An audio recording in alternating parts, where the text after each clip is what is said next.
Good morning ทุกคน ตอนนี้อยู่ญี่ปุ่นอากาศ4องศาเนาะซึ่งใส่เสื้อ4ตัวตอนนี้เฮากำลังย่างไปฝากเครื่องนี่เนาะซึ่งว่าเฮาช้อปปิ้งน้ำหนักเกินแล้วบ่สามารถที่จะเอาเครื่องกลับไปได้เอาไปได้แต่ว่ามันจะได้ซื้อน้ำหนักหลายเนาะเพราะเฮาบิน2ตัวกันเลยว่าเลือกที่จะฝากเครื่องกลับไทยเดี๋ยวจะมารีวิวให้เบิ่งเนาะว่าผู้ใดที่ช้อปปิ้งเกินนะเอาเฮ็ดจังไหนบ่ต้องแบกเครื่องกลับหลายฝากกลับเลย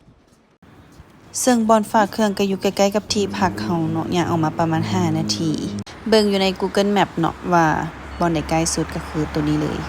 เฮาฝากกับ JP Post ซึ่งมื้อนี้คือมื้อที่เฮาจะไปฟูจิเนาะเฮาก็ต้องเคี่ยวออกมาฝากเครื่องแต่เช้าเนาะเพราะเขาจะเปิดแต่ 7:00 นใครแน่หลังจากมาฮอดเนาะแนะนำทุกคนนะลงทะเบียนมาก่อนเพราะว่าอันนี้บ่ฮู้ก็เลยมาลงทะเบียนอยู่หน้างานก็ค่อนข้างเสียเวลาบ่ฮู้เนาะเขาเจ้าก็แนะนำดีเลยพนักงานอยู่นี่บ่มีกล้องบ่มีแก๊สก็สามารถมาเอาอยู่นี่ได้เลยพนักงานจะเอาใบ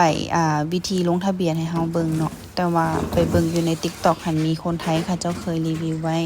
เฮาก็มาเฮ็ดตามรีวิวเลยหลังจากลงทะเบียนเรียบร้อยก็จะมีบิลตัวนี้คือทุกอย่างเฮาได้เฮ็ดเองเนาะ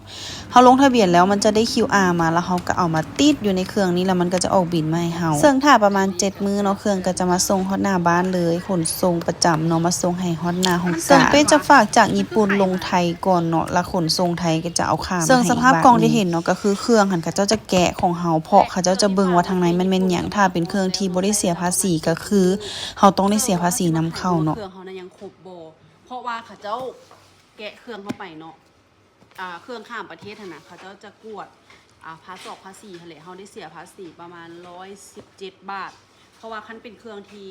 บ่ได้เสียภาษีนะเวลาเขาไปซื้อแท็กฟรีอยู่ญี่ปุ่นนะเขาบ่สามารถฝากมาได้เนาะฝากมาได้แต่เขาเจ้าก็สิเก็บแท็กย้อนหลังคืนเลย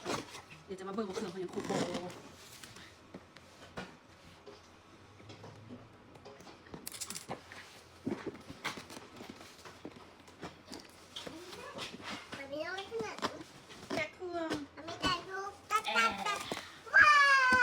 นี่เครื่องเขาครบเนาะ